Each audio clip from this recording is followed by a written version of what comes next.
Assalamualaikum warahmatullahi wabarakatuh. Baru-baru ini apabila saya muat naik video berjudul Menjawab Buya Yahya dan Ustaz Abdul Samad isu Al-Fatihah, beberapa penonton bertanya apakah reaksi saya terhadap video atau kenyataan Ustaz Adi Hidayat dalam isu yang sama.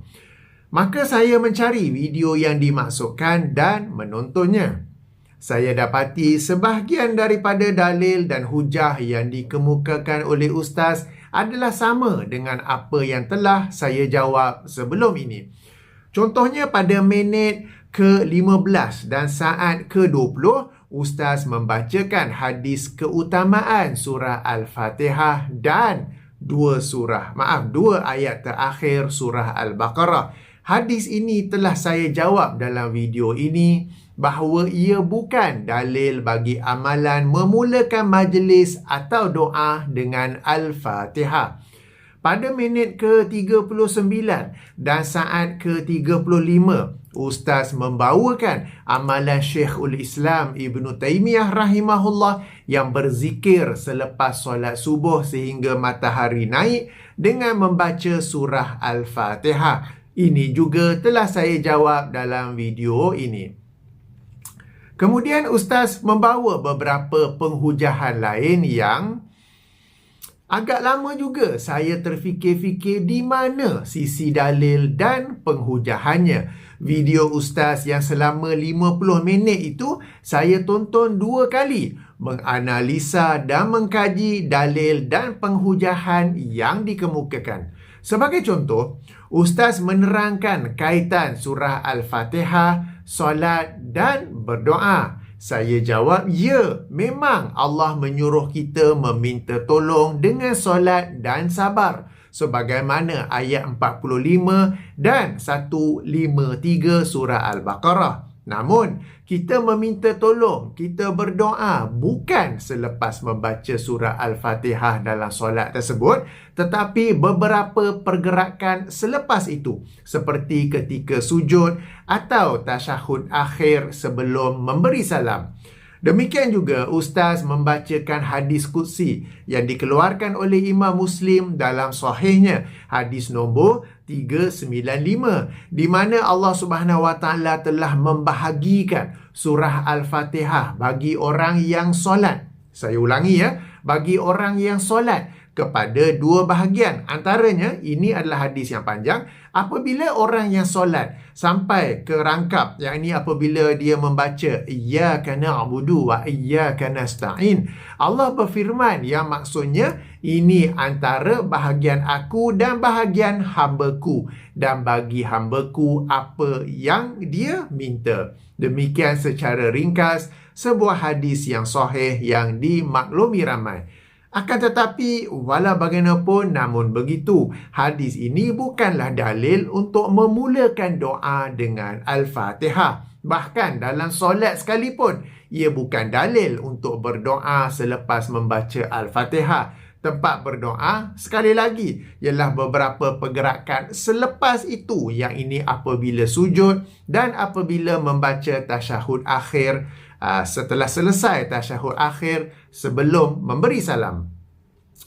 Kemudian Ustaz berhujah pula bahawa memulai doa dengan surah Al-Fatihah bererti kita bertawassul dengannya. Ustaz juga menyebut ia adalah tawassul yang disepakati oleh para ulama. Yang dimasukkan oleh Ustaz di sini ialah bertawassul dengan amal soleh. Saya katakan, ya, kita dibolehkan untuk berdoa kepada Allah dengan bertawassul kepada amal soleh. Namun, cara tawassul yang ditunjuki oleh hadis sahih, yang ditunjuki oleh Rasulullah sallallahu alaihi wasallam bukanlah sedemikian. Hendaklah orang yang ingin bertawassul dengan amal soleh itu secara jelas lagi spesifik menyatakan dalam doanya itu dia bertawassul dengan amal soleh yang mana. Sebagai contoh, seseorang itu berdoa dengan menyebut, ya Allah, aku sebelum ini lazim berpuasa sunat Isnin dan Khamis. Ya Allah, aku melakukannya semata-mata mengharapkan wajah-Mu. Ya Allah, aku berdoa kepadamu dengan bertawasul kepada amalan puasa sunat Isnin dan Khamisku itu agar engkau membantu aku dalam masalah ini. Begini cara yang ditunjuki oleh sunnah. Bukannya membaca Al-Fatihah sebelum berdoa, kemudian berdoa kepada Allah tanpa menyatakan dengan spesifik, secara spesifik yang dia bertawasul dengan surah Al-Fatihah yang dibacakan sebelum itu. Perkara ini telah saya jelaskan dalam video berasingan. Dipersilakan merujuk ke sana, link dalam kotak description. Dalam kotak description sebenarnya ada link kepada video asal Ustaz Adi Hidayat, link kepada video saya menjawab Buya Yahya dan Ustaz Abdul Samad, link kepada video saya menjawab Ibnu Taimiyah melakukan bid'ah berzikir surah Al-Fatihah, dan juga link kepada bertawasul, bagaimana kita hendak berdoa dengan bertawasul kepada amal soleh kita, ya. Demikian secara ringkas beberapa dalil dan penghujahan yang dikemukakan oleh Ustaz. Sejujurnya saya kecewa, bahkan amat kecewa dengan sikap Ustaz yang bertungkus lumus, berhempas pulas membela satu amalan masyarakat yang sudah menjadi kelaziman di Indonesia, Malaysia, bahkan mungkin juga di Singapura, Brunei dan selatan Thailand. Meskipun Ustaz bercakap tenang-tenang saja, tetapi dari sudut dalil dan hujah, beliau bertungkus lumus cuba menegakkan benang yang basah.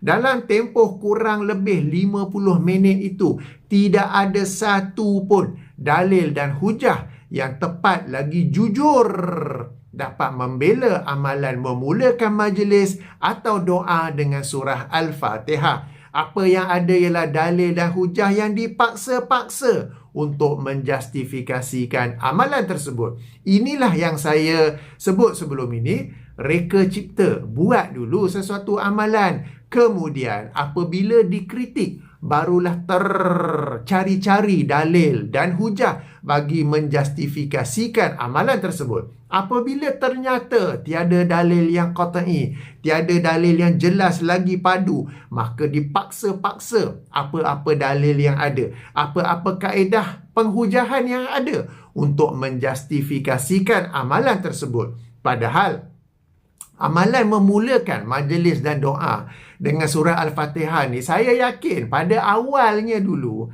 tidaklah berdasarkan dalil dan hujah tersebut, tetapi semata-mata berdasarkan nama Al-Fatihah yang bermaksud pembuka, maka ia dijadikan pembuka bagi pelbagai majlis dan doa. Demikian secara mukadimah. Baru mukadimah saja, ya. Okey. Baik, sekarang saya akan ulas atau react kepada satu hujah yang dikemukakan oleh Ustaz. Bahkan ia adalah penghujahan yang pertama bagi membela amalan Al-Fatihah sebelum apa-apa majlis atau doa. Memandangkan ia adalah penghujahan yang pertama dikemukakan oleh Ustaz, tidaklah salah, tidaklah berlebihan jika saya katakan ia adalah penghujahan yang paling kuat di sisi beliau. Ayuh kita dengar penghujahan Ustaz yang saya masukkan ini. Terima kasih diucapkan kepada saluran YouTube Adi Hidayat Official. Mari kemudian kita timbang, ya, bagaimana hukumnya membacakan Al-Fatihah di luar konteks solat, ya. Baik, kan bisa dibaca dalam solat, bisa dibaca di luar solat. Di luar solat itu yang tadi seperti Roski contohkan, ingin meresmikan bangunan, atau tadi saya tambahkan ingin membuka majelis misalnya, atau bahkan membuka rapat, pertemuan, dan sebagainya. Hukumnya bagaimana? Baik, di Islam itu ada dua sifat ibadah secara umum, ya. Yang satu yang disebut dengan muqayyad. Muqayyad itu sesuatu yang terikat oleh tempat, oleh keadaan, oleh waktu, rukun, syarat. Jelas? Yang kedua mutlak. Mutlak itu nggak diikat oleh waktu tertentu, di tempat tertentu, dengan syarat atau rukun tertentu. Nah, kaitan dengan Al-Fatihah ini itu ada masuk kepada dua bagian yang dimaksudkan tadi. Ada yang sifatnya bacaan Al-Fatihah itu muqayyad, ada yang mutlak. Contoh, kapan Al-Fatihah dibacanya dengan ragam muqayyad, hukum yang terikat dalam sholat. Ya? Bahkan jadi rukun kan dalam sholat itu. Baik, ini bagian yang pertama. Jadi Sesuatu yang sudah ada contohnya, sesuatu yang terikat, maka tidak boleh keluar dari ketentuan dan itu. Di luar aspek muqayyadah, ada yang sifat mutlaqah. Nah, karena mutlaqah ini nggak diikat dengan waktu, seperti sholat. Subuh waktunya ada khusus kan, zuhur ada khusus, asar ada khusus, sampai dengan ke isya. Kan? Nah, kemudian yang kedua ini tidak diikat dengan waktu, nggak diikat dengan tempat, di mana saja. Ya, sepanjang tempatnya baik, tempatnya suci, tempatnya bagus, bukan tempat-tempat yang terlarang sifatnya. Terus tidak diikat dengan rukun dan syarat tertentu. Nggak harus punya wudhu dulu, nggak harus ada urutan-urutan, itu mutlaqah namanya. Nah, Al-Fatihah bila tidak dibacakan di dalam sholat yang muqayyadah dan dia diamalkan dalam mutlaqah, maka tidak terikat seperti ketentuan sholat. Nah, jelas sampai sini? Ini dulu dasar yang pertama, dan tidak perlu ada contoh. Jelas ya? Kenapa? Karena dibuat umum oleh Nabi, bukan dibuat khusus, sehingga memudahkan setiap umatnya itu untuk menunaikan dalam keadaan-keadaan yang mungkin berbeda. Baik, Ustaz membahagikan amalan membaca surah Al-Fatihah kepada muqayyad dan mutlak. Ini betul. Muqayyad ialah amalan yang diikat oleh dalil kepada masa, tempat, perbuatan atau peristiwa. Sementara mutlak pula ialah amalan yang terbuka sifatnya, yakni tidak terikat dengan apa-apa masa, tempat, perbuatan atau peristiwa. Akan tetapi, walau bagaimanapun, namun begitu, Ustaz telah melakukan satu kesalahan. Sebenarnya saya tak pasti kesalahan ini disengajakan atau tidak. Kita perlu ingat ya, Ustaz menyampaikan topik ini dalam suasana telah bersiap sedia. Bukannya tiba-tiba ditanya soalan dalam sebuah kuliah. Jadi, it is a prepared talk. Tapi tak apalah, sengaja atau tidak, saya letak ke tepi. Kesalahan yang saya masukkan adalah Ustaz tidak menerangkan bahawa apa yang muqayyad tidak boleh dimutlakkan dan apa yang mutlak tidak boleh dimuqayyadkan, melainkan berdasarkan dalil. Ringkasnya, tak boleh tukar-tukar. Tak boleh tukar-tukar, melainkan berdasarkan dalil. Sesiapa yang melakukan sedemikian, ya, maknanya tukar, muqayyad tukar jadi mutlak, mutlak tukar jadi muqayyad tanpa dalil, bererti dia telah berbuat bid'ah dalam agama. Okey, bagi memberikan kefahaman terbaik kepada para penonton, saya berikan beberapa contoh ya, bagaimana amalan yang mutlak tidak boleh dimuqayyadkan tanpa dalil. Contoh pertama, berselawat kepada Rasulullah sallallahu alaihi wasallam. Sekian banyak dalil yang ada menunjukkan ia adalah amalan yang dianjurkan secara terbuka. Baik, boleh atau tidak saya mengajak orang ramai untuk memuqayyadkan amalan berselawat itu agar diperbanyakkan pada hari Jumaat. Berarti setiap hari kita berselawat, tetapi pada hari Jumaat kita perbanyakkan selawat. Jawapannya boleh, kerana di sana terdapat dalil untuk memperbanyakkan selawat pada hari Jumaat. Bahkan ingat Jumaat, ingat selawat. Okey, baik. Soalan yang sama, boleh atau tidak sekarang ni saya mengajak orang ramai kepada memuqayyadkan selawat pada hari Selasa agar diperbanyakkan. Artinya, hari-hari kita selawat, tetapi hari Selasa kita berselawat ekstra. Jawapannya tidak boleh, kerana di sana tidak ada dalil untuk memuqayyadkan selawat pada hari Selasa.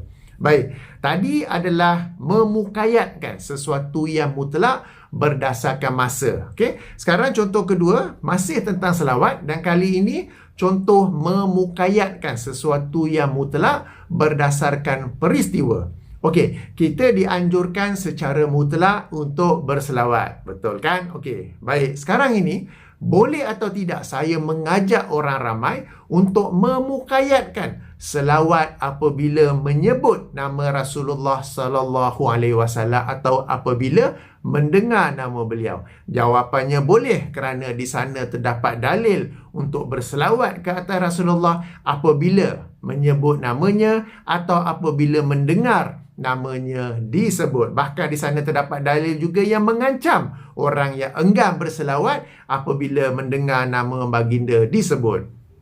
Baik, seterusnya, Boleh atau tidak saya mengajak orang ramai untuk memukayatkan selawat ke atas Rasulullah sallallahu alaihi wasallam apabila sesuatu majlis ingin dimulakan? Jawapannya tidak boleh, kerana di sana tidak ada dalil untuk memukayatkan selawat kepada pembukaan majlis. Okey, contoh lain. Kita dianjurkan membaca Al-Quran dengan anjuran yang bersifat mutlak. Bererti kita boleh membaca mana-mana surah pada bila-bila masa. Boleh atau tidak saya memukayatkan surah Al-Kahf pada hari Jumaat? Jawapannya boleh, kerana di sana terdapat dalil. Boleh atau tidak saya mengajak orang ramai untuk memukayatkan membaca surah Al-Kafirun pada hari Isnin? Jawapannya tidak boleh, kerana di sana tiada dalil. Demikian beberapa contoh mudah. Ringkasnya, tidak boleh memukayatkan sesuatu yang mutlak, melainkan berdasarkan dalil. Baik, kembali kepada surah Al-Fatihah. Membaca surah Al-Fatihah ada yang mukayat, seperti membacanya dalam solat dan membacanya untuk meruqyah. Bererti amalan membaca Al-Fatihah diikat dengan perbuatan solat dan perbuatan meruqyah. Adapun selain itu, adapun di luar solat dan selain meruqyah, dibolehkan membaca Al-Fatihah secara mutlak berdasarkan banyaknya dalil-dalil yang menerangkan keutamaan surah Al-Fatihah. Namun, bolehkah kita memukayatkan membaca surah Al-Fatihah kepada sesuatu peristiwa seperti pembukaan majlis, perasmian bangunan?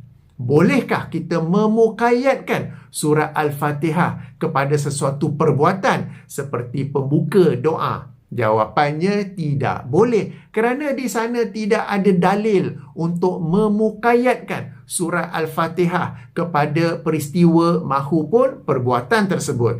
Perkara ini amat mudah, sangat mudah. Sehingga atas sebab inilah saya tertanya-tanya, apakah ustaz sengaja mendiamkan perkara ini? Yang ini mendiamkan hakikat bahawa sesuatu yang mutlak tidak boleh dimukayatkan, melainkan terdapatnya dalil.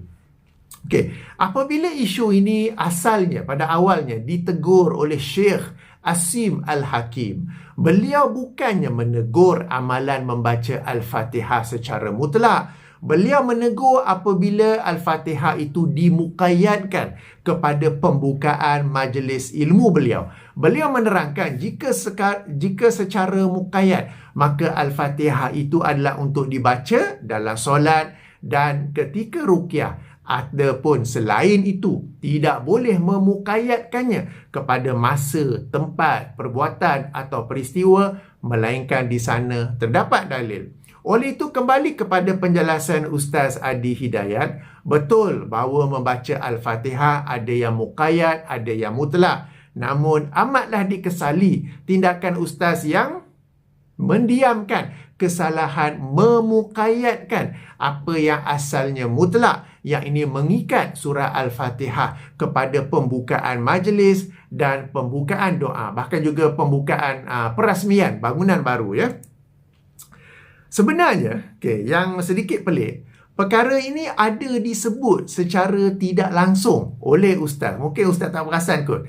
Jika penghujahan mutlak dan muqayyad Ustaz sebut di awal video, menghampiri akhir video, Ustaz ada sebut pendapat sebahagian ulama' Maliki tentang tidak boleh memuqayyadkan apa yang mutlak. Ayuh kita dengar, ya. Walaupun nanti ada di mazhab Maliki yang lain yang memberikan pengetatan, kecuali kalau meniatkan untuk mengkhususkan di situ aja. Ya, sehingga berpeluang menjadi sesuatu yang keliru. Karena kekhususan ini yang bahkan dipahami sebagai bagian dari petunjuk Nabi, nah itu yang salah. Khususkan, bukan. Maksudnya jangan dikhususkan di luar yang muqayyadah. Kalau sudah dikhususkan, terikat kan, maka seakan-akan disamakan dengan yang sholat tadi. Maka nggak boleh sama sifatnya. Jelas, ya? Baik, apa yang Ustaz sampaikan itu benar dan ia tidak terbatas, tidak terhad kepada segolongan ulama' Maliki sahaja. Sebenarnya ia meluas kepada semua mazhab, yakni tidak boleh memuqayyadkan apa yang mutlak tanpa dalil. Sebabnya, hikmahnya adalah sebagaimana yang dinyatakan sendiri oleh Ustaz, yang ini kerana lama-kelamaan masyarakat akan menganggap itu adalah sunnah Nabi, itu adalah sebahagian daripada syariat Islam. Dan inilah yang terjadi kepada amalan membaca Al-Fatihah yang dimukayatkan kepada pembukaan majlis dan doa. Sekarang ini ia sudah menjadi satu kebiasaan sehingga sebahagian masyarakat termasuk agamawan menganggap ia sebahagian daripada syariat Islam.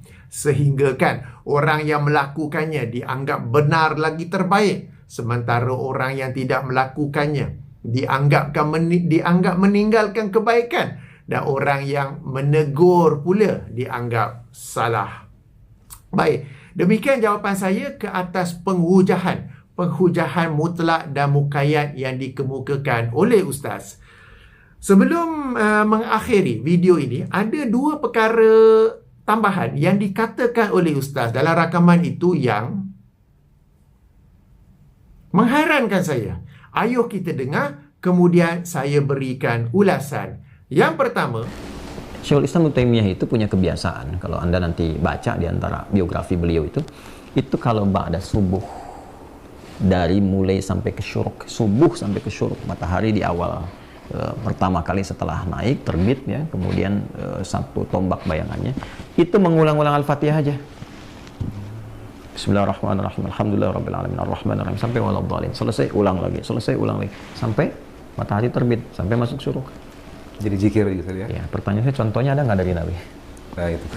Nggak ada. Apa beliau melakukan bid'ah? Buniyatu billah. Nggak bisa kita langsung vonis ini bid'ah, tidak mungkin. Orang saleh berilmu, kan ilmunya tinggi, mufti, Syekhul Islam gelarnya. Ya kan? Ya, Syekhul Islam loh. Ya, di bawah sedikit dari Imam Al-Ghazali. Imam Al-Ghazali Hujjatul Islam. Ini Syekhul Islam. Ya kan?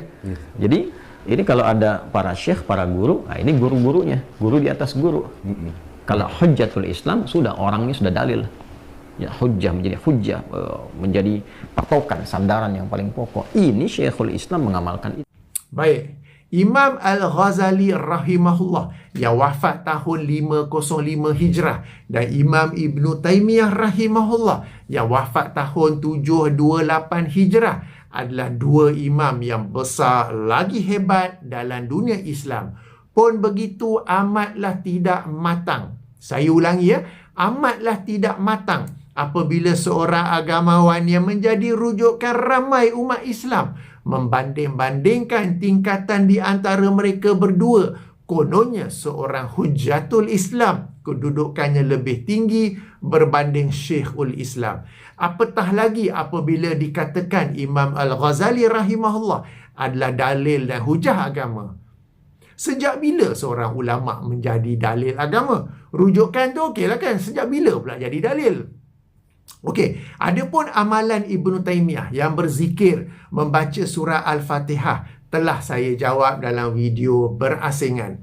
Perhatikan bagaimana Ustaz menyampaikan perkara ini tanpa membezakan apakah ia amalan peribadi atau amalan yang diajarkan atau difatwakan kepada orang ramai. Perkara ini telah saya sentuh dalam video saya itu, bahawa kebanyakan mereka yang berhujah dengan amalan Al-Fatihah oleh Ibn Taymiyah itu, mereka menyampaikannya tanpa membezakan itu amalan peribadi atau amalan yang diajarkan, difatwakan kepada orang ramai. Dan video itu saya buat sebelum tonton video Ustaz Adi Hidayat ini ya.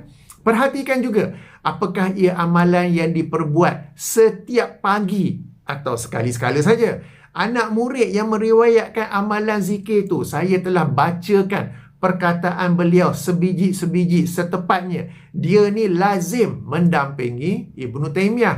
Akan tetapi, walau bagaimanapun, namun begitu, apakah dia menceritakan, apakah dia meriwayatkan bahawa setiap pagi dia mendengar Ibn Taymiyah berzikir Al-Fatihah sehingga matahari naik, atau hanya pada satu pagi? Sebab itu sangat penting untuk kita baca dan tahu apakah yang diriwayatkan oleh anak murid tersebut. Dan perkataan sebenar anak murid itu disembunyikan oleh mereka yang suka berhujah bahawa Ibn Taymiyah berzikir Al-Fatihah. Dan ingat sekali lagi ya, Video itu saya buat sebelum saya menonton video Ustaz Adi Hidayat yang sedang saya react sekarang ini ya. Okey. Perkara kedua yang menghairankan, yang memuskilkan ialah seperti berikut. Jadi jangan gunakan misalnya kaidah-kaidah yang di luar dari pakem ulama yang sudah memang ulama susun berdasarkan petunjuk Nabi. Itu bukan nyusun sembarangan. Jangan sampai Rusdi berkata begini misalnya, kalau baik pasti dicontohkan Nabi. Oh iya. Nah, kalau benar pasti itu dicontohkan. Nah, itu bukan kaidah fikih dan nggak pernah ada ulama bikin kaidah begitu. Karena ulama tuh paham mana yang dicontohkan Nabi, mana yang tidak dicontohkan Nabi. Tidak semua yang baik-baik itu Nabi harus contohkan. Oh iya. Karena mungkin selera umatnya bisa berbeda, kondisinya nggak sama. Nabi nggak pernah contohkan makan daging bob. Ya, bob itu kayak semacam lebih besar dari kadal, kayak biawak. Oh, biawak. Gurun pasir. Oh iya. Gitu kan? Apa hukumnya itu? Halal, karena Khalid pernah nanya, konfirmasikan. Khalid mau makan, tanya dulu. Tapi Nabi kan nggak selera. Nabi nggak contohkan makan, Nabi diam. Tapi Nabi nggak larang Khalid. Khalid makan nggak dilarang. Itu takrir namanya. Ya, dalam ilmu tasyri' itu takrir, ketetapan Nabi boleh. Cuma kok Nabi nggak contohkan karena nggak selera. Nabi seleranya daging kambing, jadi nggak makan itu. Khalid silahkan makan. Khalid kenapa nanya? Karena Khalid itu orang perang, jenderal perang. Ke lapangan, ya di lapangan nggak ada kambing guling. Yang ada ya bob dan yang lainnya. Gitu dikonfirmasi. Jadi berarti salaf betul ini. Ya, salaf. Apa komen beliau? Terikat. Ya. Karena sifatnya apa? Terbuka untuk kemudahan. Jadi jangan sampai katakan, wah ini kalau baik pasti Nabi contohkan. Itu bukan kaidah fikih. Dan tahu nggak yang paling dahsyat? Itu sesungguhnya kaidah di orang-orang jahiliyah waktu itu.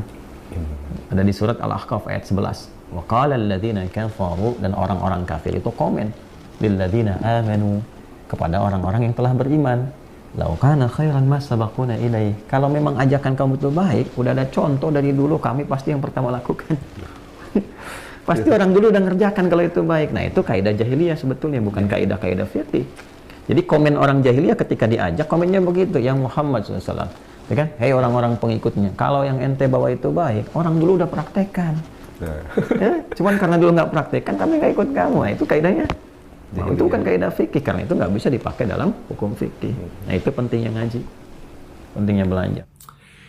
Ustaz, aduh. Apabila kami berkata seandainya ia baik, pasti Rasulullah sallallahu alaihi wasallam akan melakukannya. Kami bukan menggunakan kaedah orang-orang jahiliah. Kami bukan merujuk kepada ayat 11 surah Al-Ahqaf, tetapi kami merujuk kepada ayat 21 surah Al-Ahzab, surah yang ke-33. Ia adalah ayat yang dikenali semua, yakni firman Allah Subhanahu wa taala, laqad kana lakum fi rasulillahi uswatun hasanatun liman kana yarjullaha wal yawmal akhir, liman kana yarjullaha wal yawmal akhir wa zakarallaha katsira. Bermaksud, sesungguhnya telah ada pada diri Rasulullah itu suri teladan yang baik bagimu. Ya, ini bagi orang yang mengharapkan rahmat Allah, hari akhirat, dan banyak berzikir kepada Allah. Jadi ringkasnya, jika ia baik, Rasulullah SAW akan melakukannya atau mengajarkannya sehingga ia dapat dijadikan ikutan oleh kita umatnya.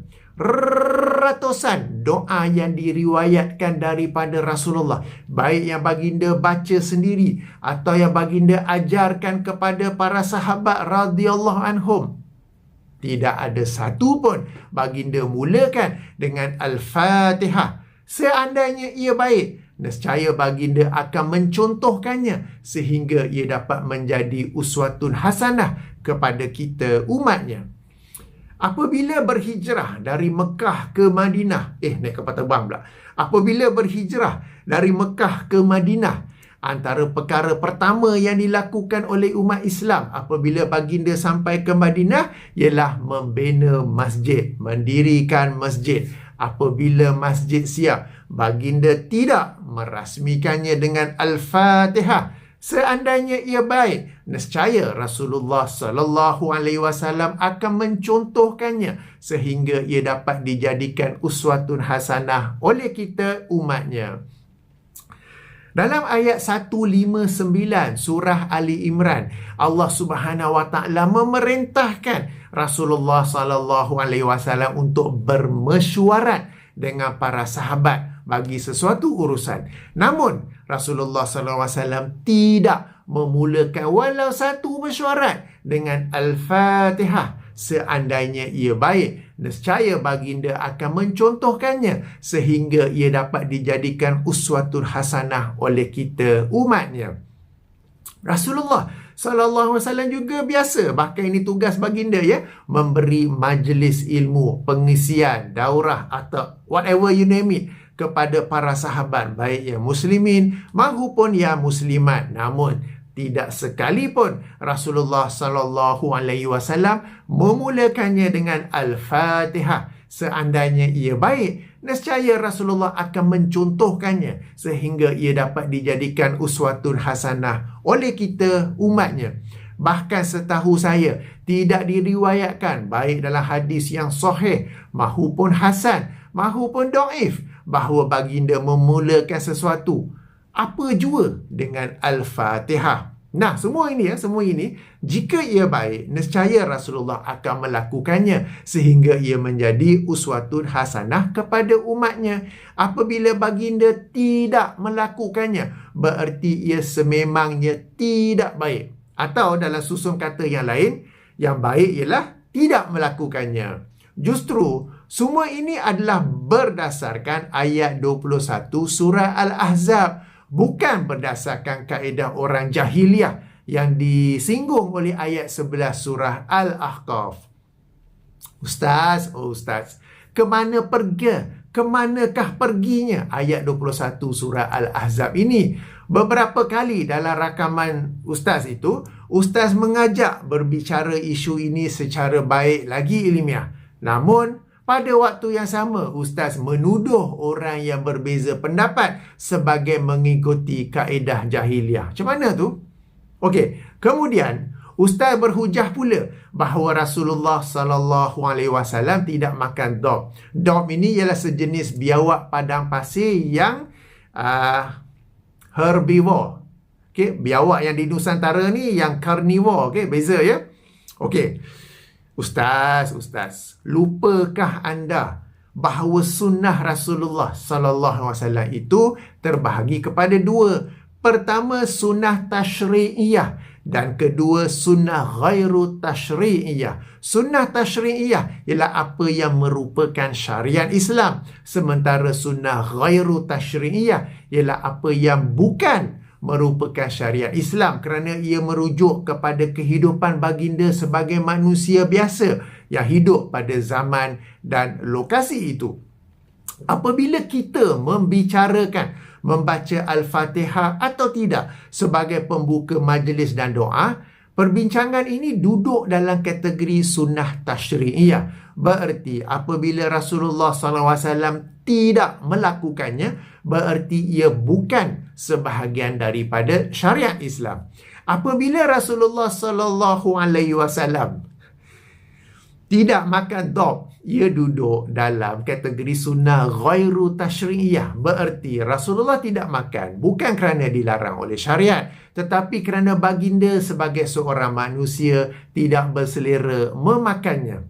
Sungguh menghairankan, gahu kepala dua belah, dua-dua sekali. Bagaimana seorang ustaz yang kononnya, sebagaimana yang kita dengar tadi, mengajak orang ramai membicarakan sesuatu isu berdasarkan kaedah para ulama, berdasarkan kaedah fikih, tidak tahu perkara ini. Atau beliau tahu, namun demi membela amalan bid'ah, sanggup mendiamkan semua itu. Ingat ya, ini bukan calang-calang ustaz. Rakaman pula adalah sesuatu yang sudah disiap sediakan. It is a prepared talk sejak awal, bukan secara tiba-tiba. Bahkan jika dicermati video tersebut, ada beberapa bahagian yang dipotong. Bererti setelah dibuat rakaman, didengar semula, disemak, diedit dan dipotong apa yang tidak patut. Nah, dengan semua ini, masih ada kesalahan-kesalahan yang sukar untuk saya katakan ia berlaku tanpa disengajakan. Wallahu alam. Inilah yang saya maksudkan di awal tadi, bahawa Ustaz berhempas pulas, bertungkus lumus untuk menegakkan benang yang basah. Jika amalan masyarakat itu salah, katakanlah salah kerana Allah. Jangan cuba membela amalan masyarakat kerana masyarakat dengan dalil dan penghujahan yang salah lagi tidak jujur. Baik, sehingga sini sajalah jawapan saya ya. Moga-moga Allah Subhanahu Wa Taala sentiasa membimbing kita kepada ustaz, ustazah, Pak Kiai, Buya, Mufti, ulama dan sebagainya yang bercakap kerana Allah, mengemukakan dalil yang sahih dengan penghujahan yang sahih, kaedah fikih yang sahih dan penyampaian yang sahih. Saya tutupi dengan subhanakallahumma wa bihamdika asyhadu an la ilaha illa anta astaghfiruka wa atubu ilaika. Assalamualaikum warahmatullahi wabarakatuh.